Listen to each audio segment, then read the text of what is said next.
world of cable news screaming and social media echo chambers, it's easy to lose the signal in the noise.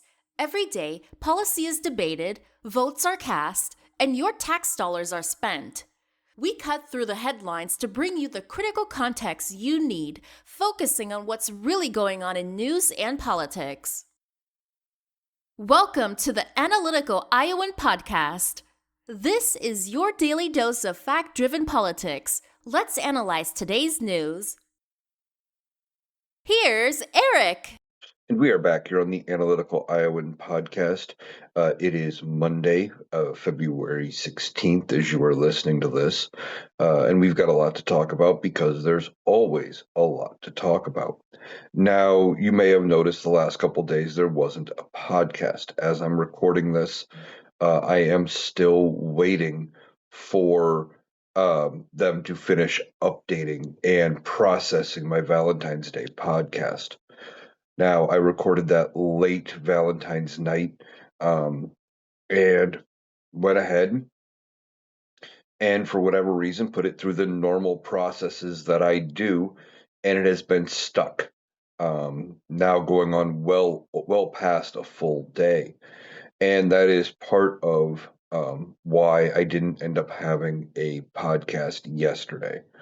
Between frustration with TikTok, and I'm going to get into TikTok in a minute, and that podcast being stuck, as well as my work schedule. As you guys know, I do have a job outside of content creation. I'm barely making anything doing the podcast and doing TikTok and everything. And I know other creators are having problems getting paid as well.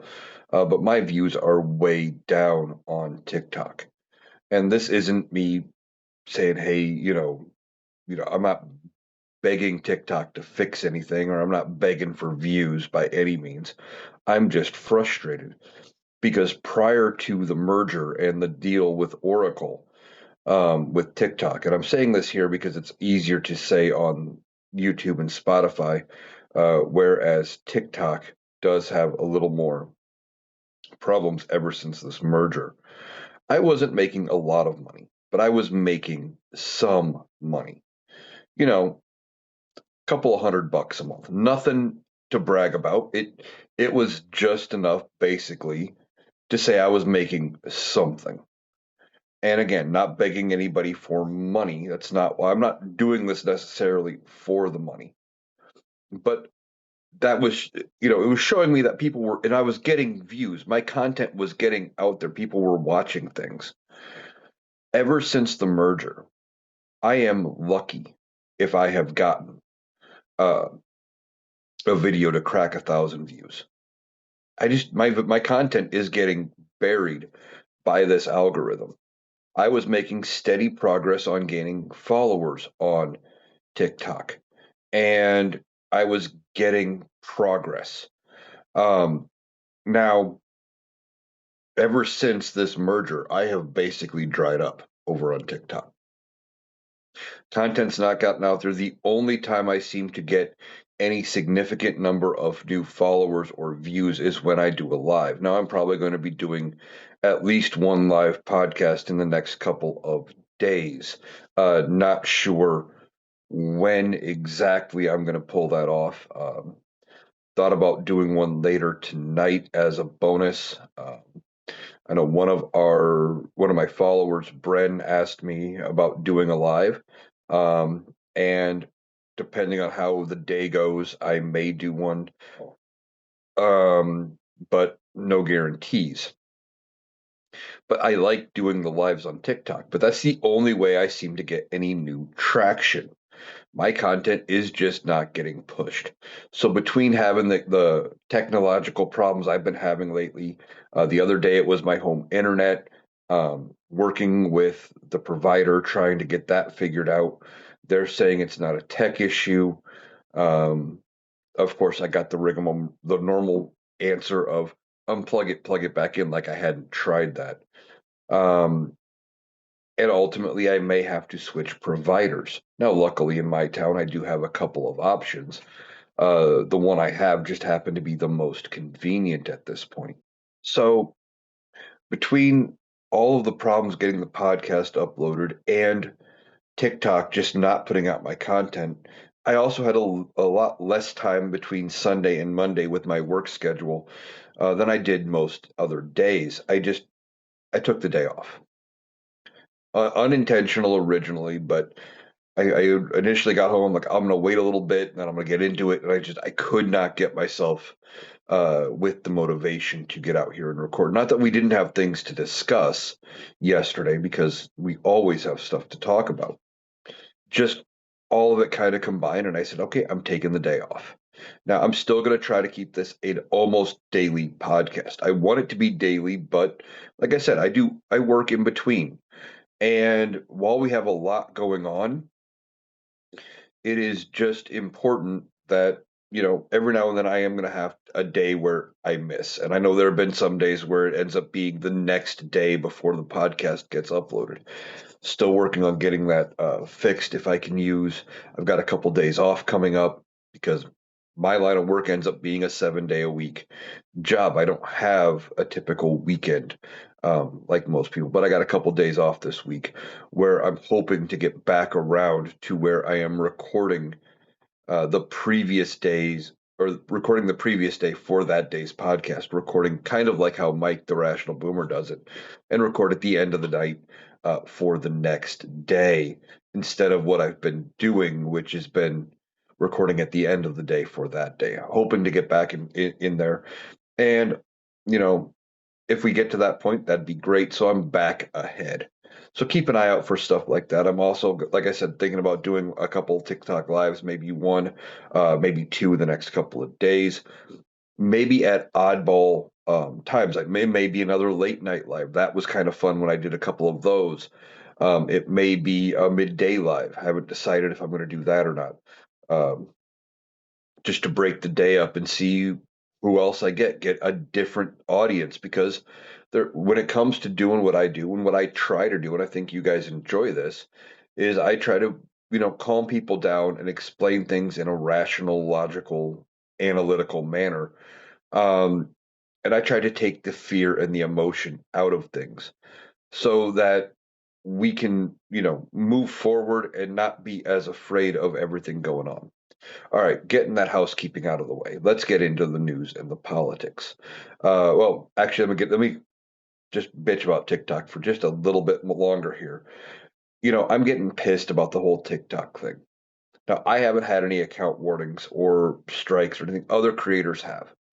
And I think part of the reason I haven't gotten any warnings, and I block them all on every social media, is if I get MAGAs coming in, they go away. I block them all. I don't deal with it. If you're MAGA, all you do is you don't pay attention and you argue, and you repeat the talking points that the talking heads on Fox News or your Republican politicians, you know, say. So I block them all. I think that's part of why I'm okay. But I'm also not getting the views. And I know, like I said, I'm not doing this for the money, but I think part of why, you know, I'm not getting the views is because I'm not right leaning. I'm not pro Trump. I'm not saying the right things. So at least what they think is the right things. Now we'll see if it gets any better. But if TikTok goes away, I'm not going to go away. You guys already know where to find my content. It'll just be starting on a different platform, and that'll be the way it is. Okay, now let's get into it. I'm just really irritated with this whole TikTok thing. Um, we got a lot to talk about now. One of the big things I'm going to be talking about yet again, and I spent a lot of time talking about it yesterday, is the SAVE Act. Now, the SAVE Act passed the House. Now, if you listen to some of the MAGA chuds out there, and the Trumpers and the maggots and whatever term you want to call them, the hardcore Trump people, which some of them are bots, but if you listen to some of the ones in the content that they're putting out there, they're doing exactly what I said they would do. They're trying to spin the narrative and make it seem like the Democrats are the bad guy in this. We're saying, well, they don't want secure elections. Even the far right Heritage Foundation looked back at the last, I think it was 15 years, maybe 20 years of elections, and found no significant number of undocumented or illegals voting, or no significant number of deceased people voting. I think it was like in 15 or 20 years, they came up with 1,500 cases. That's bare. Now, certain districts and certain races, yes, that might be enough to swing it. I remember in 2022, Iowa's second district was decided by 6 votes. And yeah, 1,500 would be a huge swing.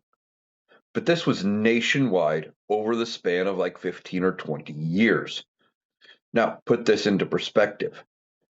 In 2020, Joe Biden and Donald Trump combined had over 150 million votes. You're not even talking, you're talking like 100th of a percentage in that election. If they would have if all of the cases would have been in one election. Okay. Now, the whole thing is they're pointing at a few cases having been found as proof. It's not proof because the ones that have been caught have been turned over to law enforcement using existing laws and have been prosecuted. Undocumented illegal immigrants are not voting in any significant number because they don't want to get caught. They don't want to go to jail. They don't want to. They don't want to be on the radar.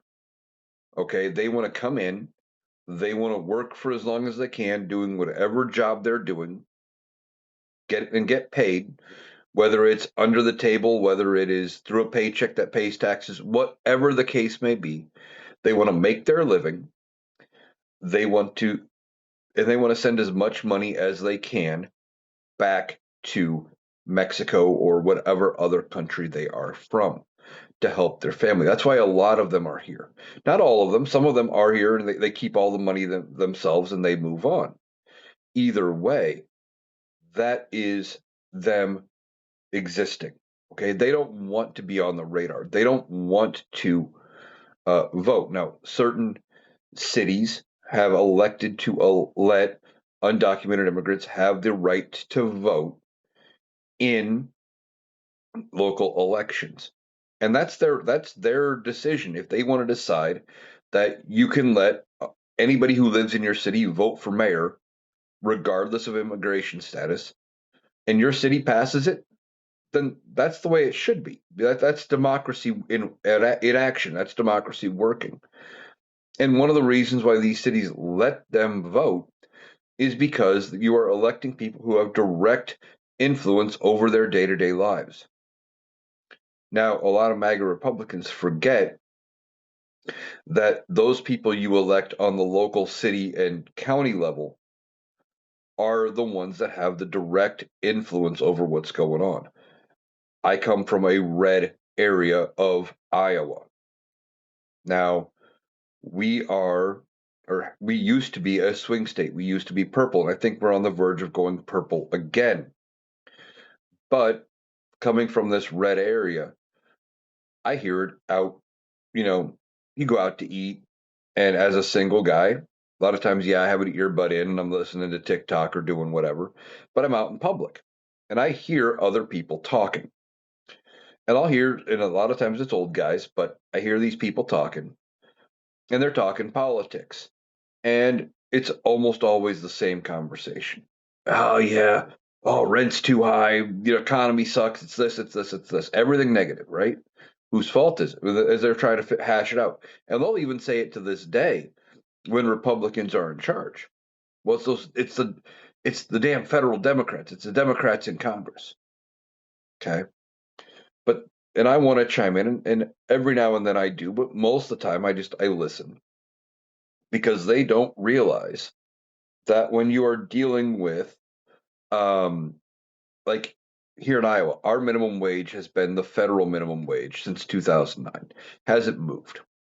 Some states have passed more, and I hear some of these guys talking. Oh well, yeah, out in California, oh they got $20 minimum wage. It's too expensive to live out there. But they complain about California, and they've never been there. But they look around and they say everything sucks, and oh well, my kid can't get a job that pays decent, or My grandkid can't pay their rent or whatever their complaint is. They never want to put the blame at the feet of the Republicans locally. They always want to blame federal Democrats. They forget that local elections matter. But I kind of got off track there for a little bit. But going back to this SAVE Act, what these Republicans that come in, that what they defend the SAVE Act for, they want to again blame Democrats. Oh, well, it's just Democrats. They want illegals voting. That's not the case. The way the SAVE Act is written, and most of the MAGA chuds out there that make the videos or leave the comments have not read it. The way it is written, your state issued driver's license, for example, or your state issued ID if you don't have a license, would not qualify as a proof of citizenship for the purposes of voting, of having a voter ID. They would need to have a separate ID to vote. Now, when it comes to having a separate ID, if it was free, the people on the left wouldn't have nearly the problem with it. Problem is, it's not going to be free. It's going to charge.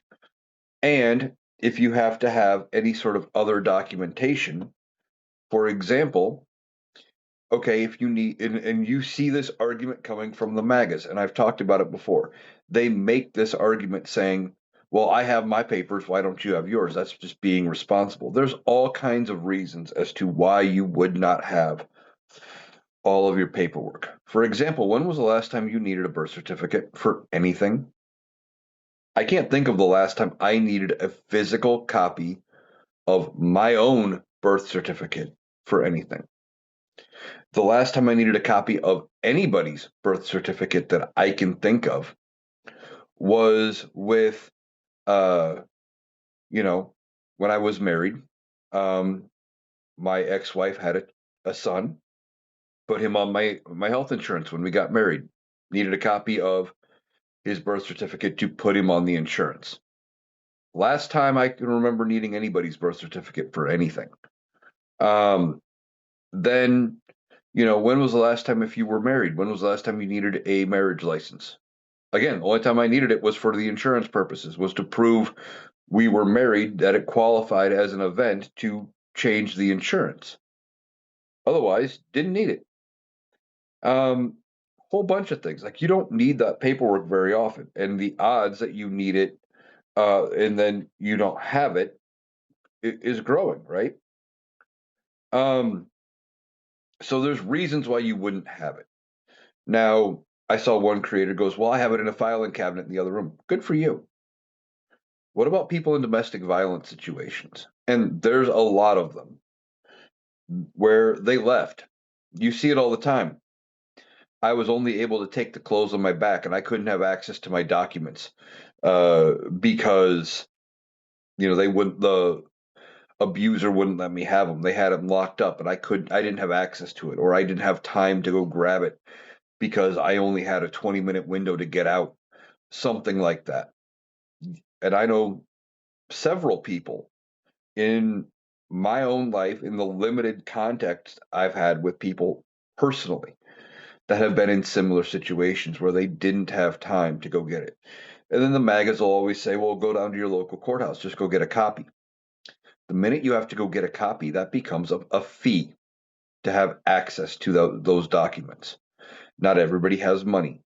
We all know that there are people, for whatever reason, they don't make enough money. They barely make enough to pay their bills. And if it comes between, I need to go pay a fee to get a copy of my birth certificate to go vote, or I need that $20 or $25 for that copy, to go pay for, a can of baby formula or two, whatever the cost, whatever they run this time, whatever they run now. Guess what? They're going to choose the formula every time. We all know people like that. People on the right, they don't think like that. They go, well, if you're a responsible adult, you would have all of your documents. They look at it through their lived experience of, well, I have this in order. Why don't you? And they don't realize the difference or the difficulties other people may have. Now you add in the fact that people are married. Okay, woman gets married, and some men, not all, but some men will change their name as well for whatever reason when they get married. So now your ID doesn't match your birth certificate. Okay, so now you need a copy of the marriage license and the form that you get from the courthouse signifying that you changed your name as part of it. And if you get divorced, again, not everybody who gets divorced is going to change their legal name, but it's an option you have. I know people who have gone both ways, who kept the married name because they wanted to keep the same name as their child. Fully understand that. I get it. Then I know people who had so many bad memories associated with that last name never wanted to utter it again.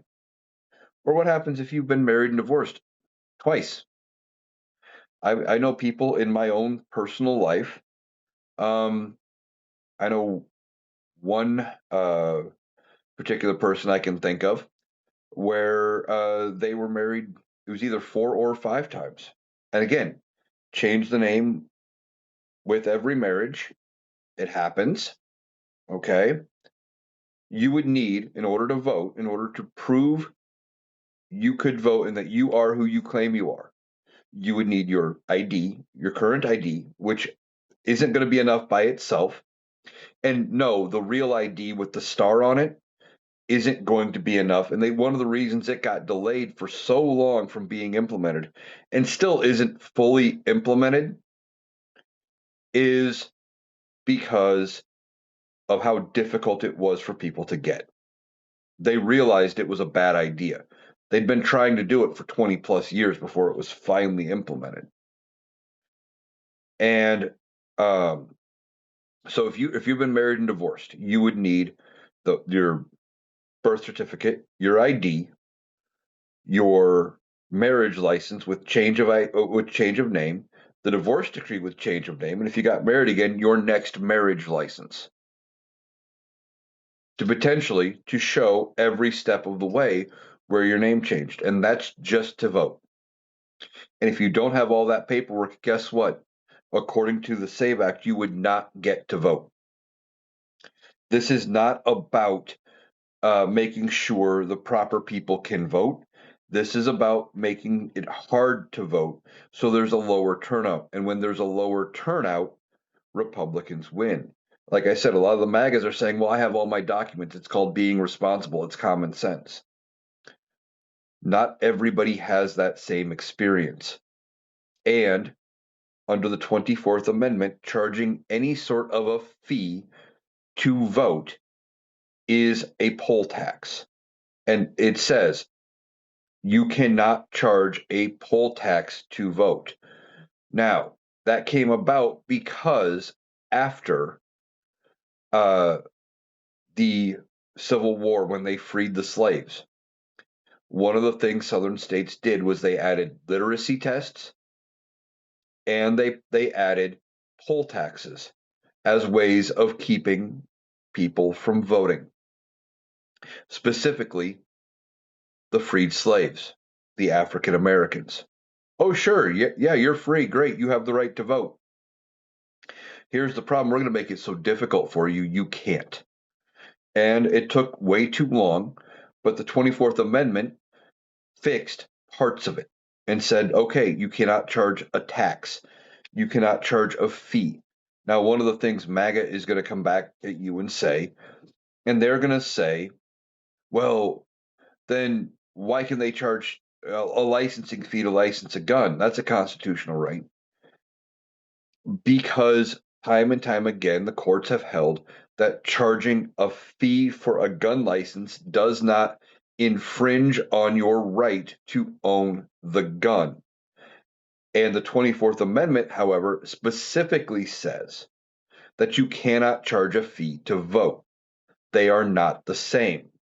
Now, if we came up with, and if they passed a 28th Amendment that said you cannot charge fees for gun licenses or tax on guns because it infringes on your right to own a gun, then from that point forward, they couldn't. That's what the 24th Amendment did.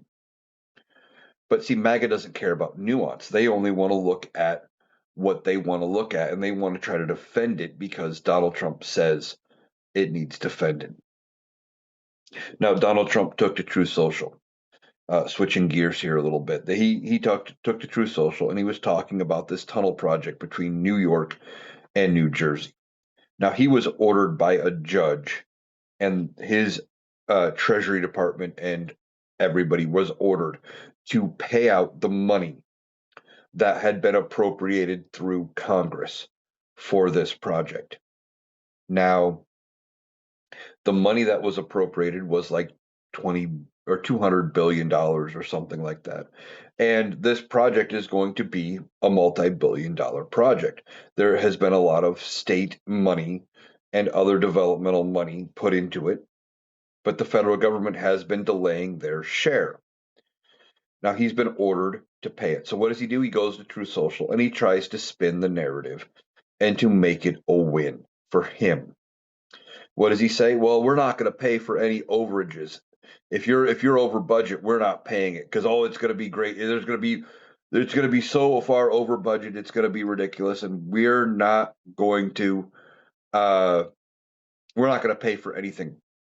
When we find out that because of his delaying the money, it's costing something like $20 million a day in penalties, in extra fees, because when you book out, construction crews and companies to do the work here on doing a massive project like this, and there's delays because of funding, it costs extra money.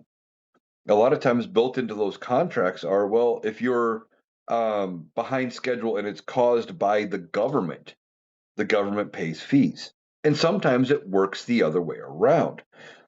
There was a bridge project here in Iowa. It was an off ramp bridge. They changed the way the exit ramp worked on I-35 at Highway 30 at Ames. Okay, if you're familiar with Iowa at all.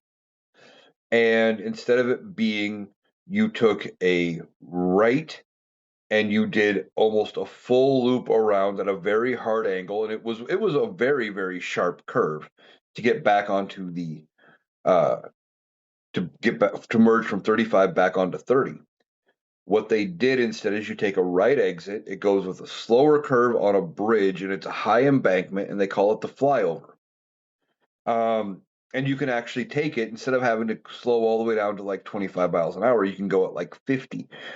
And it changed the way you merge and everything like that. Well, when they built it, apparently when they built it coming from both ends at the same time, and when they did, they were off. Not by a lot, but they were just off enough that they had to go in and they had to fix it when they went to connect it. And it delayed it by weeks, if I remember correctly. Now, that delay cost the companies that were involved millions in penalties, and they had to pay for the excess of materials because they screwed up. This wasn't something the DOT caused in the way they were doing anything. But Donald Trump comes out with this bridge project, and they say, "Well, we're not going to pay for any overages. We're not going to do it. We're just not." It's him acting like a tough guy. Now, depending on how that contract is written, again, the federal government may be on the hook for those delays. And potentially, even if it's the state government between New York and New Jersey that has to pay, they may be able to sue and successfully win against the federal government if they're the ones paying for any overages and delays. Now, why would they be able to successfully sue the federal government? Well, it has to do with the fact that they can sue because it was caused by the federal government delaying everything, because Donald Trump specifically delayed the money. That's why they could sue, and they could probably win in this case because of it. Um, and Donald Trump doesn't care. He's out trying to look like the tough guy. Now, one of the other things he mentioned in there, it's him going through and him trying to spin the narrative and protect it. Um, and that is where he says, "Oh, with as far as it being renamed after me, renaming Penn Station and Dulles Airport, that wasn't me. I didn't come up with that. Other people suggested that." Well, he's trying once again to put the blame on Chuck Schumer. He had said before that it was because of Chuck Schumer that they could turn around and name Penn Station. That Chuck Schumer was going to agree to it or was going to suggest it as long as Donald Trump opened up this funding that we were just talking about and quit blocking it, that he would support renaming it. But that doesn't sound like Chuck Schumer. Now, who are we supposed to believe? Look at their history, okay? Donald Trump, one, has a history, not just a while being president, but in his lifetime of putting his name on things. You know, you have Trump International Hotel and Casinos, the Donald Trump Taj Mahal, Trump University, Trump Water, Trump Steaks, uh, Trump Charities. He is notorious for putting his name on things. And then look at what he has done just this term. He put his name on the Kennedy Center, crashed it, but he put his name on the Kennedy Center. You know, despite the fact that that wasn't allowed, Congress was supposed to be the one to change the name. He didn't care. He fired most of the board, put on nothing but loyalists onto the board of the Kennedy Center, and then says, "Well, see, they voted unanimously to put my name on it. Oh, I didn't want it, but they voted for it." And he puts his name on the Kennedy Center. Then he tears down the east wing of the White House to build a gaudy ballroom that we don't need, that is over budget, which is ironic considering he's now complaining about budget overages when it comes to this rail project or this tunnel project between New York and New Jersey. Um, but he puts his name and he wants his name on the ballroom. Then there's going to be the Arc de Triomphe that he wants to put his name on, and he wants to call it the Arc de Trump or something like that. And it's all about legacy. And then you hear about RFK Stadium. Now, I think I talked about it end of last year. They finalized a deal between the federal government, the city of DC, and the Washington Commanders that this deal is going to give control of RFK Stadium back to Washington, D.C., the city. And the city has got a leasing deal worked out with the Commanders so they can use it for their football stadium, including a major renovation with public money going toward it and everything. But Donald Trump, before he would have signed off on it, he wanted to make it be named the Donald Trump uh, Stadium, or maybe Trump Field at RFK Stadium, or something like that. He wanted his name on the building. Now, funny that he also had to pick another building named after an influential, very popular Kennedy who got assassinated. But in Donald Trump's mind, that was so long ago. Do we need to even worry about that? Apparently, when he was talking about naming the Kennedy Center, the Donald Trump Center, he said, "Well, oh, Kennedy was assassinated so long ago. Are people still talking about that, or do people still care?" The thing is, Kennedy was assassinated in Donald Trump's lifetime, and but this is who Donald Trump is. This is how he thinks. Well, I mean, look at how he's dealt with Charlie Kirk, right? It was 4 days post Charlie Kirk, and he was asked how he was holding up that his friend Charlie Kirk had been shot and killed, and he goes, "Well, I think I'm taking it pretty good. Oh, by the way, look at my ballroom." He doesn't have any sort of compassion or empathy or care for other people or memorializing other people. I mean, he turned his chance to speak at Charlie Kirk's memorial service into a campaign rally. Now, so we're supposed to believe Donald Trump when he says it wasn't him, right? That it wasn't his decision to try to put his name on Dulles Airport or uh, Penn Station. That he likes the idea, but he wants to put his name on. That he wasn't the one to put his name on. Sounds a little suspicious to me.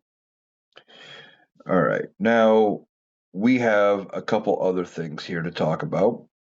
Um, we have Pam Bondi sending this letter to Congress. Pam Bondi sends this letter to Congress, and it says that all of the Epstein files have been released, that they have fully complied with the Epstein Transparency Act. And I think this is a moment where Pam Bondi is terrified. I think the fact of what Ted Lieu said to her in that hearing earlier this week, where she lied under oath and he called her out for perjury. He asked her very specifically during parts of his time. He said, "Did you know of anything, or is Donald Trump in the files in any sort of way that would implicate him as having done any of the things that Epstein is charged with?" I don't remember the exact phrasing of the question, but that was the gist of it. And she comes back and says, "No, Donald Trump's not in the files. We saw nothing to implicate Donald Trump at all. We are redacting the files to implicate him." And he comes out with, "Well, you just committed perjury, and it's on videotape." And she gets all mad. "Oh, how dare you accuse me of a crime? Don't you ever accuse me of committing a crime." And he goes, "No, you committed perjury. And mark my words, when we take over Congress again, you will be impeached for perjury." Um, and I think she's now terrified. So she says they've released all the files. Well, they didn't release all the files, because when they released the last batch of about 3 million files, that's still about half of what they had initially. They had about 6 million files. So did they release them all? No. That's by their own admissions as to what they have.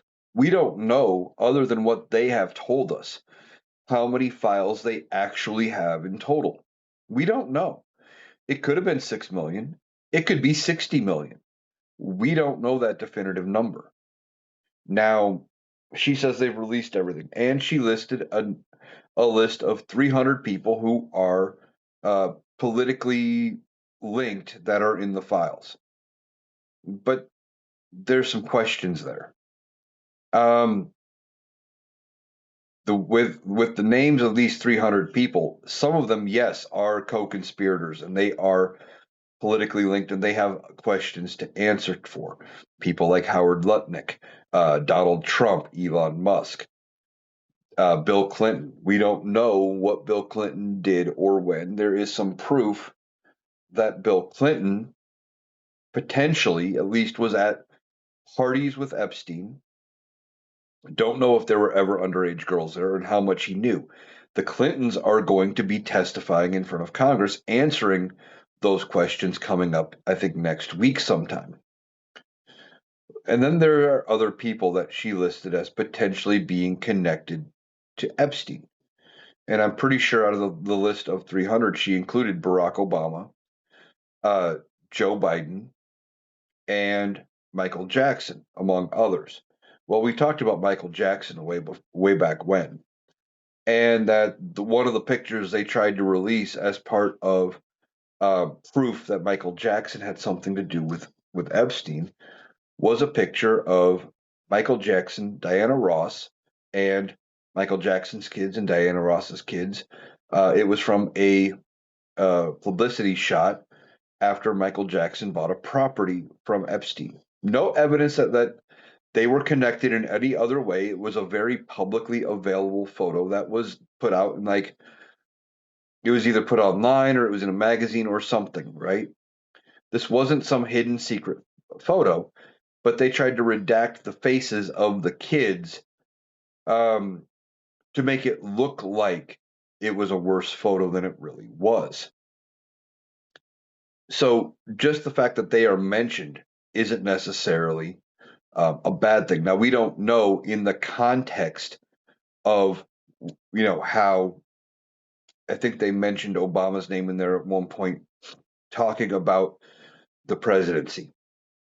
We don't know the context of them mentioning Joe Biden in the files either. Again, context matters. So far, nobody has dug into it and had found any proof that Joe Biden or Barack Obama did anything or were involved in the island. There is, however, proof that Donald Trump was friends with Epstein much longer than what he claimed. There are emails that talk about Donald Trump having dinner and having a party or fundraiser or something with Epstein while being president the first time. Um, there are all kinds of tip sheets and things that are in there mentioning Donald Trump. There was um, a complaint against Donald Trump by a victim that was deemed credible by the FBI, never fully investigated, but deemed credible that potentially Donald Trump has done things. Um, and yet they are trying to protect him. Now we need to see more information. Now, I do think that part of what is going to come out that hasn't been released at least 3 million, these are the most damaging files, right?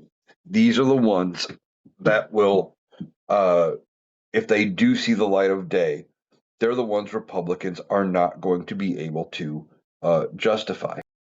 So she says that they have released everything. Well, no, they didn't. First of all, they were over a month behind schedule in releasing things in compliance with the Epstein Transparency Act. They were over a month behind. So that's not releasing everything on time. That's not doing what you are required to do by Congress. That's abdicating. And that's just who they are. They were trying to deflect, distract, divert away from it. And that's a problem, right? And then she says, "Well, they released everything they fully complied." No, they didn't. Like we just talked about the millions of files that they have not released yet, and they didn't fully comply. There were things redacted that weren't supposed to be redacted, things that weren't redacted that were supposed to be. And the members of Congress that have seen the full unredacted files have come out and they have made some comments.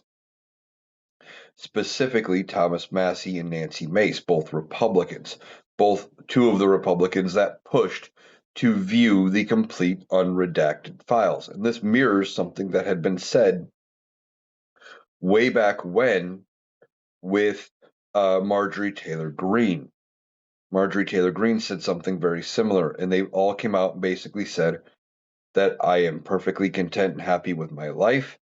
I have no intentions of doing any harm to myself, and basically said that they were not suicidal.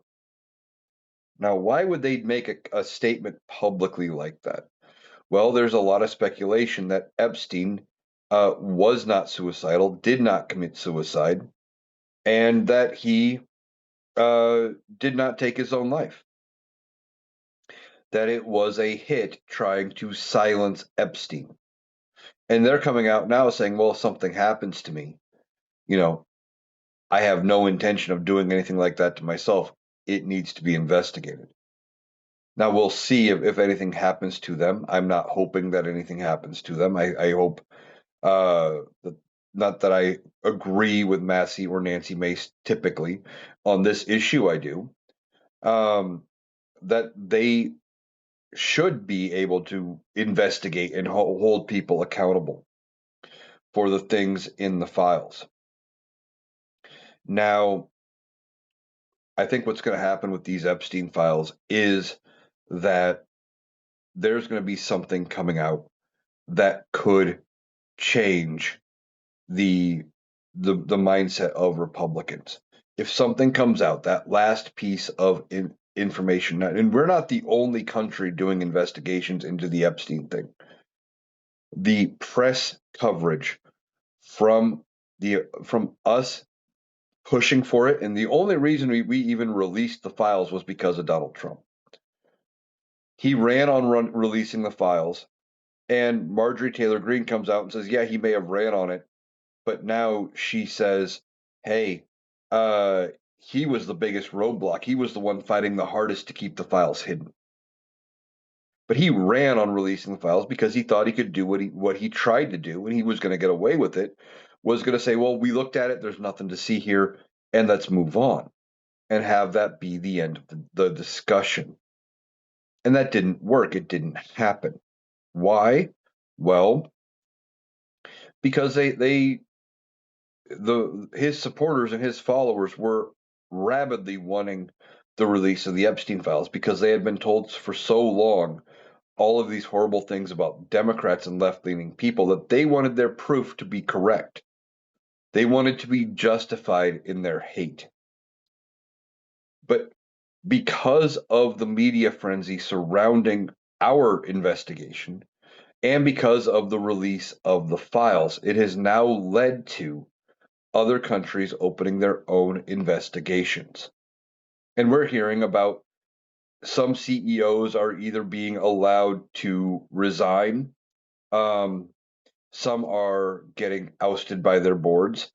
We're hearing about other countries where people are being held accountable, being forced to step down and resign, um, being ousted from political positions, things like that. And other countries are doing their own investigation. So there could come, some piece of evidence could be released, maybe not even from here in the United States, maybe Great Britain, when they are looking into um, the files for whoever they're digging into. Maybe there is something over there, or there's something in Germany or France, or wherever they are doing these investigations. Something will come out, and I think there's going to be a piece of evidence that the um, Republicans can't dispute. And I'm not talking about the poor Photoshop stuff, because I saw one that was very clearly it was a photo of Epstein, and there were some young girls around, and it looked like Donald Trump was in the room. But that photo had then been photoshopped, and instead of uh, Donald Trump, it was Barack Obama. And I'm not talking about bad Photoshop stuff here. I'm talking about an actual legit photo or something that comes out, maybe with Donald Trump with an underage girl in a compromising position. And I'm not even talking completely, you know, anything in the files would be inappropriate, but I'm not talking about like an actual image of necessarily full on abuse. I'm saying maybe, while it is still bad, an underage girl sitting topless on Donald Trump's lap, something like that, which would be considered mild only by comparison to the rest of what we have seen and heard that is in the files. Now, I think something like that is going to come out, and the Republicans aren't going to be left with any choice but to move from Donald Trump. And when they make that move, it is going to be an absolute dog pile. Now, when they make that move, it is going to either be because of the files, it is going to be because they think it is going to help them win the midterm election, or it's going to be after the midterm election when he costs them control of the House and the Senate. We've talked about the math for how that could play out. And when they move, I think you're going to see 3, 4, 500 yes votes on impeachment. Not 500, 3 or 400 yes votes in the House for impeachment. Um, Almost sounded like Donald Trump there for a minute. And you're going to see way more than the 218 that would be necessary to confirm the charges. It's going to turn into a dog pile. And when it happens, unless the Democrats are in control of the House of Representatives, it is going to, I think, be guaranteed to pass the Senate. Now, it could still pass the Senate as a conviction with the Democrats in control of one or both houses. It's just going to be less likely.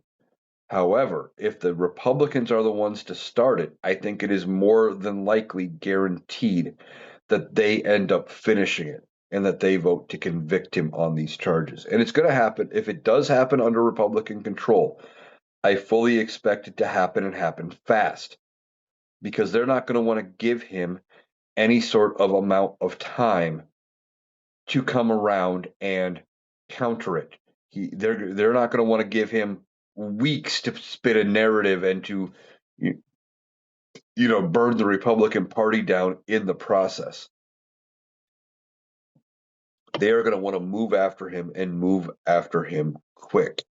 And we've been talking about the math for how the Democrats could gain control of the House of Representatives mid session. And I've looked into it. Okay. I took the time, I did a little digging, and it has never happened mid Congress. Doesn't mean it can't, but it has never happened mid Congress. Now, they judge Congresses from January 3rd post election to January 3rd post election. So this Congress is set to end January 3rd, 2027. Now, we've had mid presidential cycles where the House has changed, hands back and forth. That happens all the time. It has never happened in the 2-year gap during Congress. It's changed Speaker because of a vote of no confidence, but it has never changed party control in that time frame. Now, could it happen this time? Yes. What could happen? Well, we've talked about the number of races that are out there. There are 4 or 3 open seats right now, and there could be a 4th. We have not heard the final word. We are expecting it this week from Neil Dunn that he is actually retiring and retiring early.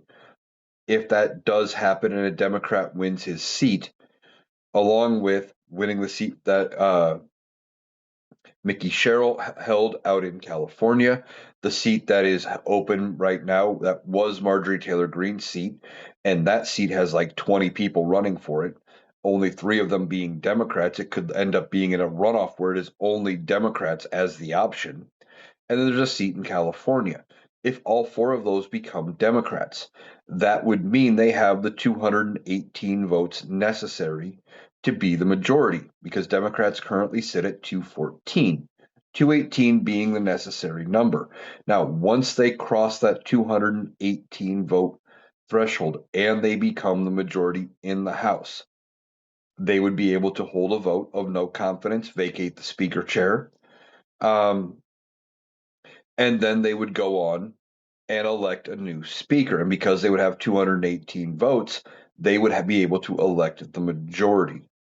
Prior to them having the majority, the only thing that could happen to change party control would be as if sitting members of Congress that are currently Republican were to flip party. That could happen. Or if they were to cross party lines, and if the Republicans were to vote a vote of no confidence on Mike Johnson and would oust him as Speaker and then side with Democrats in order to put presumably Hakeem Jeffries in as Speaker. Now, both of those are longer shot options. I don't see that necessarily happening. However, the thing with that is, if it does happen, and if Hakeem Jeffries somehow becomes Speaker of the House and the Democrats get control of the House before the end of before the midterms or the end of this Congress, that is going to put a cramp on everything Donald Trump can do. It is going to change leadership of committees. It is going to do a lot of damage to this administration, which is a good thing. It's something we need to happen. It is going to start putting up a roadblock to anything and everything Donald Trump wants to do. And by putting up these roadblocks, it is going to, uh, force the Republicans that are left in Congress to come up to the table and to end up working across the aisle for the next 2 years till we can get to the 28 election. And then at that point, I don't see any way, with as bad as things currently are, that a Republican wins in 28 unless we have a similar problem than what we've had in 24 and in 2016, where there's enough people who say, "Well, I don't like either candidate," or "both sides are the same," or whatever. I'm gonna teach the Democrats to vote for my kind of candidate and vote third party. Voting third party is not going to solve our problem. Voting third party, they don't have the control in Congress to pass anything they want. So they would have to side with one side or the other. So at that point, you're better off just electing a Democrat or a Republican until those parties have control in Congress. And two, voting for a third party is effectively saying, well, while I don't like, let's say you don't like Donald Trump or JD Vance. I guess we were going to assume JD Vance is going to be the nominee. Don't like JD Vance at all. I can tolerate Gavin Newsom if he's the nominee. Well, I'm going to vote for third party. Oh, Gavin Newsom will win anyway. That's effectively like voting for the party you hate the worst. And this goes for both parties. If you are a diehard Republican and you would vote, but you can't stand Gavin Newsom at all, you don't want Gavin Newsom to win, but you really don't like JD Vance and you vote third party. That's like voting for the candidate you hate the most. Just the same. It is not going to help the candidate you want win. It is going to actively hurt them. Because the third party candidate does not have any sort of a chance to win the election. And by not voting for the opposite party of the person you can't stand, it's like voting for the person you can't stand, because that is one less opposition vote. They don't have to they don't have to get past. It makes their path to victory a little easier. All right, that is going to do it for today's episode of the Analytical Iowan podcast. I'm going to wrap this up, get this posted. I want to thank you for taking the time to join me today. Keep a lookout for probably going to do a TikTok live here sometime soon. I might do, considering maybe even doing a YouTube live. I haven't done one of those since I did one joint with the Rational Boomer a long time ago. So I might do one of those. Let me know in the comments if you think a midday live would be something you would be interested in seeing. I might do something like that as well. Thank you for taking the time to join me. I hope you guys have a great day, and I will be back tomorrow with more TikToks. Hopefully you guys get to see them, and another podcast.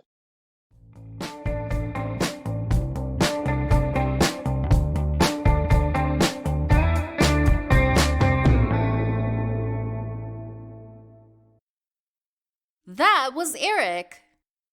That does it for our analysis today. If you appreciated us cutting through the noise to get to the critical context, please make sure you're subscribed to the Analytical Iowan podcast on Spotify and YouTube. We'll be back tomorrow. Thanks for listening.